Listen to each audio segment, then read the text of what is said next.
Francois Fillon saying once again that he will stay in the French presidential race. We heard from him, first of all, denying any wrongdoing. He believes this is political assassination. We've heard that before. I wonder, Tom, if you actually think of his reasoning. He says, look, I'm being treated unfairly, but he could be seen, and it depends on the various polls that will come out in the next couple of days, but he could be seen once again as the elite who also refuses to recognize that he could have done any wrongdoing. So when you look at Marine Le Pen, who's really considered the disruptor, the one who shakes things up, it could play into her hands. I look at this, Caroline, in this moment in French politics, frame for us the stability of the system. How will Le Monde react to this? How will Figaro react to this? How will the elites of Paris react to this moment? Or is it just another crazy day at the races? It is definitely a crazy day, and we can expect the newspapers to react like they've been doing since Francois Fillon has now held 2 press conferences following this investigation, saying he will maintain his bid.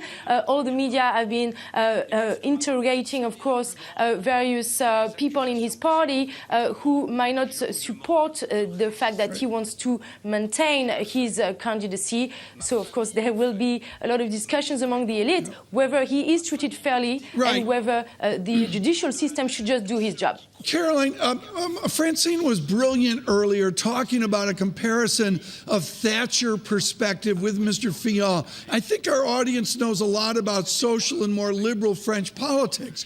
Who is this guy like? Is he more like Charles de Gaulle? Is he more like Valéry Giscard d'Estaing? Who is the history that leads us to Mr. Fillon?